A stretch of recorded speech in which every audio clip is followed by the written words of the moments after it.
A Course of Love, Book 3, 40 Days and 40 Nights, Day 37, A New Idea of God. What we have just done is replaced an old idea of God with a new idea of God. If you no longer believe in God as a supreme and separate being, why should it be difficult to see that God is being?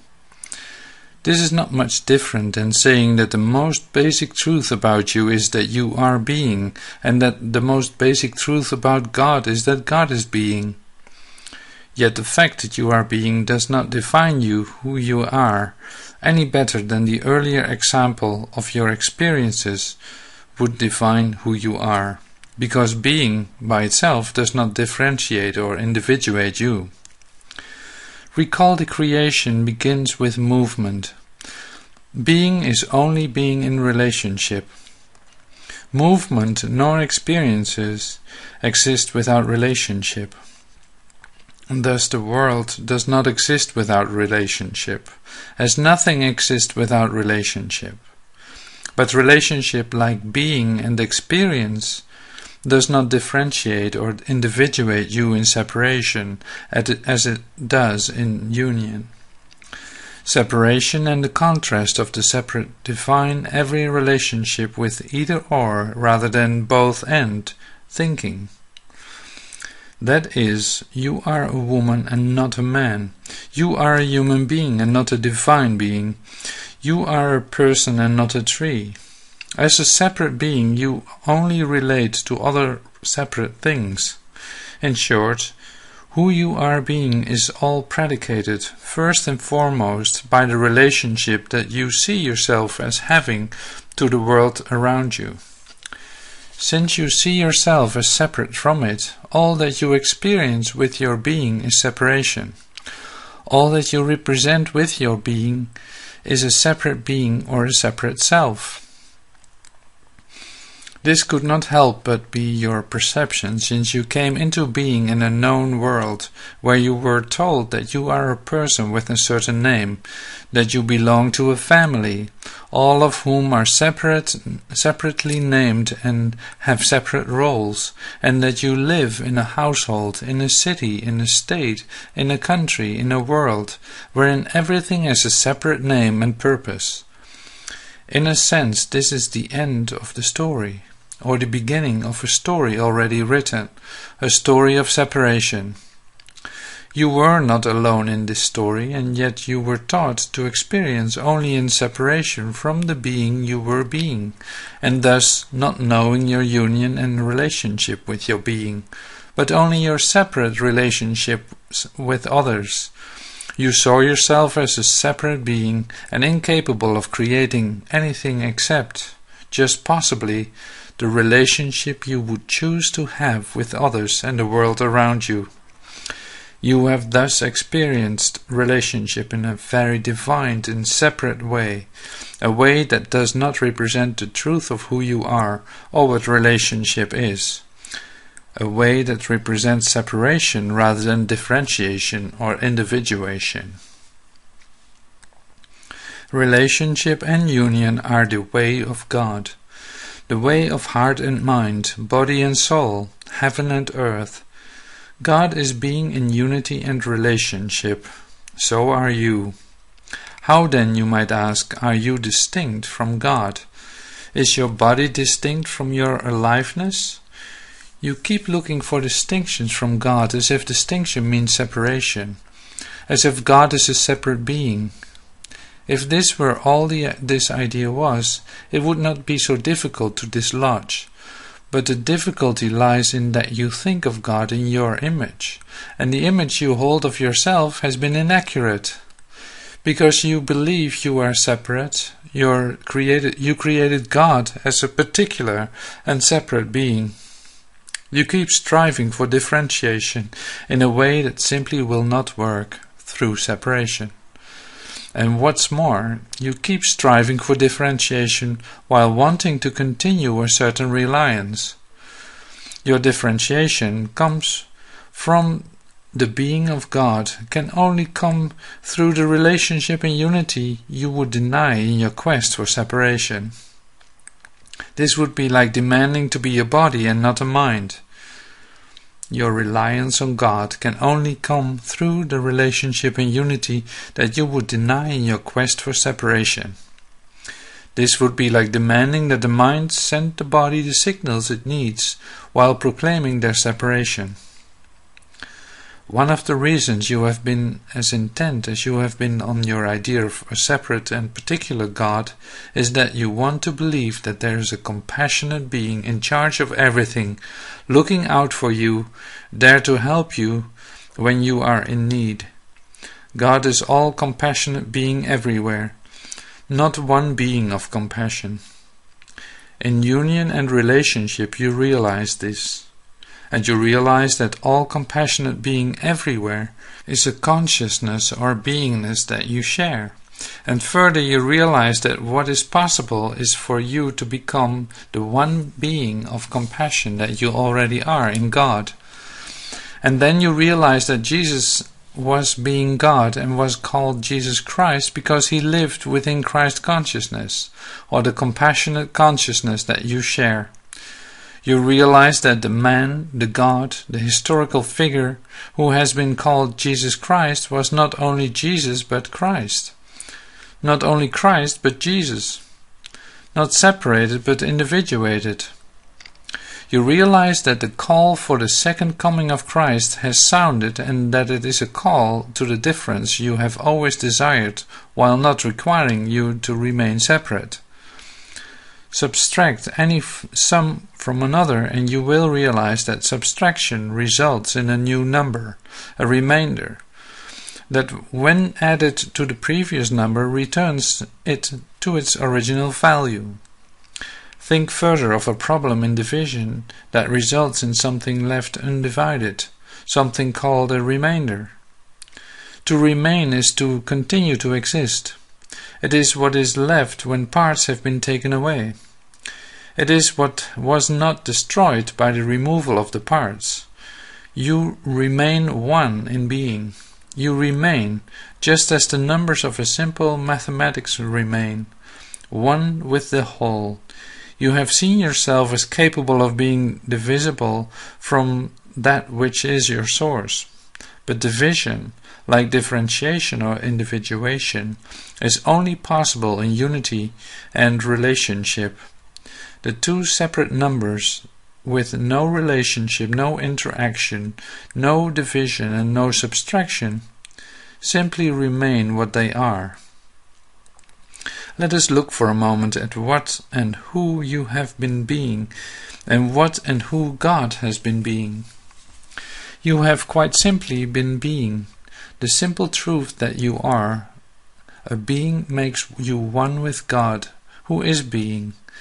This truth, however, has escaped you, so you have been being the particular self you have known or perceived yourself to be, the self you were defined as at birth, a human being, something you have been seen as separate rather than distinct from the divine being who is God. Because you are being, however, and note here that you are being and God is being, and that it is not being said that either you or God are a being, you have power, the power of being, which is the power of thought, feeling, creating, perceiving, and or knowing. You have known that power only in relationship to the separate reality in which you believe yourself to exist. You have exercised that power by making choices as and for your separate self, at times in relationship with loved ones, at times seeing the connectedness of your life with that of others, but even then only on a limited scale. You have often not exercised even this limited power, believing that life just happens to you, and then responding to what happens. You believe either that you are in complete control of your life, or that God or fate have as much control as you do. You may believe yourself, God and fate, to be benevolent, or you may believe that everything, including yourself, works against you. You may rely more on your thoughts or more on your feelings. You may see yourself as creative, or you may not. You may realize the extent to which your perception of the world shapes your life, or you may not. But more fundamentally than even all of this, you might ask, if you are one in being with God, is it being said that you are being God? That you have been being God even within the limited parameters of life as you have known it? Unfortunately, this is not what is being said. What is being said is that you are simply being. You are simply a being, a feeling, thinking, creating, perceiving human being because this is what you believe yourself to be. You may see yourself as a separate human being having a separate and distinct relationship with God, by which you mean a relationship like no other. And if you see yourself in such a way, then you do have a relationship in separation. It might be somewhat like your relationship with a deceased relative in that you feel a bond, a link between heaven and earth, and even some possibility of communication through prayer or other experiential means. But this is still a relationship in separation between your separate self and the separate and now dead self of the relative. This is not only a relationship in separation, but a perceived relationship only, and only because you do not believe that you can know, truly know, what you do in truth know. You know that you know, but you do not believe that you know, because you believe you are separate and so cannot know anything for certain, save that for which you have experiential or scientific proof. As a separate being unable to know, you have been forced, or so you think, to rely on external proof.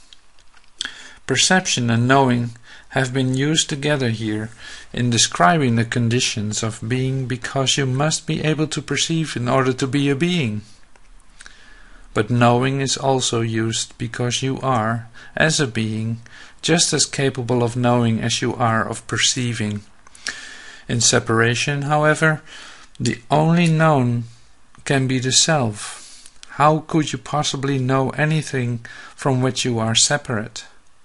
You can imagine what it means to know another person, to be a tree blowing in the wind, what it would be like to know God.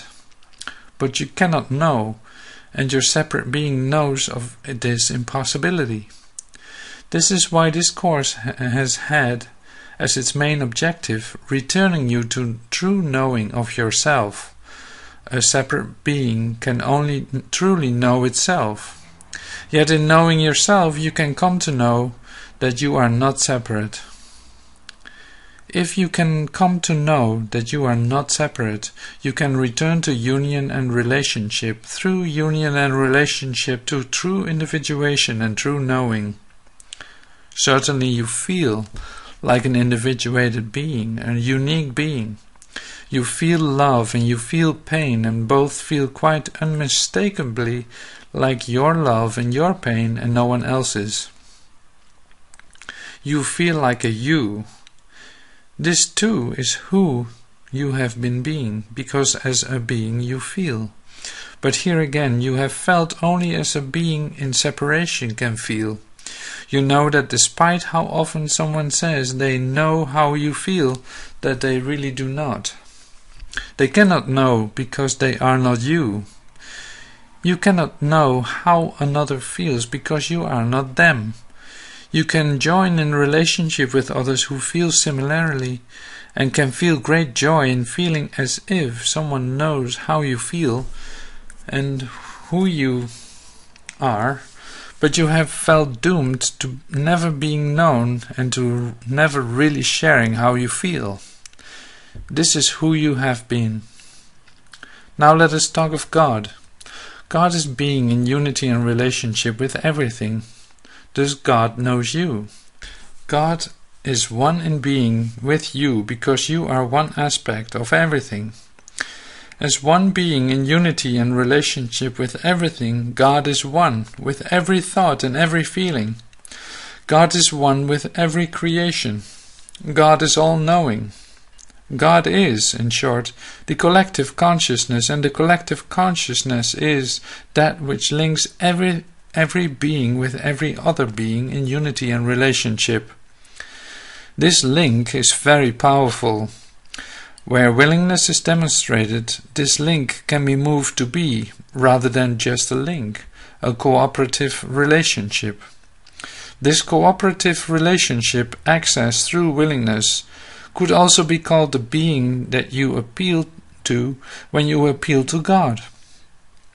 Knowing what you are coming to know about the true nature of God should thus not leave you feeling bereft of a God you can feel close to, appeal to, thank and praise. But doing so can also be confusing if it leads to thoughts of God as a particular being. Yet the idea of God as Father, introduced and championed by Jesus Christ, was also created by Jesus Christ. Thus is the power of man and God together the power of creation. What this is saying is that there is a God, the Father, to relate to, and that this God, the Father, does not negate God, nor does God negate God, the Father. God the Father is an idea that was created and does exist, much as other ideas of God were created and does exist. But this creation, like the creation of Jesus Christ himself, is not all of God, while at the same time it is all of God, just as Jesus was and is all of God. In union and relationship, God is all and God is differentiated. Jesus, the example life used throughout this course, was both man and God. He was being in unity and relationship. Being God did not negate his being Jesus, and being Jesus did not negate God being God. Jesus could create God the Father, could create a being consistent with his being, because he was a creator. He was, in short, being in relationship and union. Jesus was all of God and God was all of Jesus, while at the same time each was different and individuated by being in union and relationship. The only real difference that exists or has ever existed between God and man is that man sees difference in a way that makes no sense. Like the faulty ideas of creation that shaped your creation of your separate world spoken of early in this course, your quest for differentiation has been caused by a faulty memory of creation. To differentiate in union and relationship is to be God in form, to give expression to all that exists in union and relationship through your being. By simply being, you have been a part of God, but you have not seen this as what it really means either. You have seen this as a separate being, or at most a being a part of God, as if you are a drop of water in the ocean, and in this example re-emphasized the mightiness of God and the lowliness of man. The part of God you have been being is being. You have been a feeling, thinking, creating, perceiving being. The part of God that you have not been being is union. Remember, God is being in union and relationship. This is what God is. God is being. God is relationship. God is union. Holy relationship is relationship with the Christ in you, the bridge to unity. Like heart, mind, and body is to your form, being, union, and relationship is to God's form. You have been being, and you have been being in relationship because you could not be otherwise, but you have not been being in union. The divineness of your being is most revealed in relationship. The divineness of your being is most revealed when you cooperatively join with another or even with yourself. When you cooperatively join, you move the particular self aside and sometimes glimpse the divine being in a relationship, but because you have so clung to separation, you have rarely, until recently, glimpsed union. Glimpses of being you are being, when you are in unity and relationship, have been offered to everyone. They have been afforded by willingness. They come from observation of self, and they come from observation of others. They come from what you are willing to observe. They become more than glimpses only when they become what you are willing to be.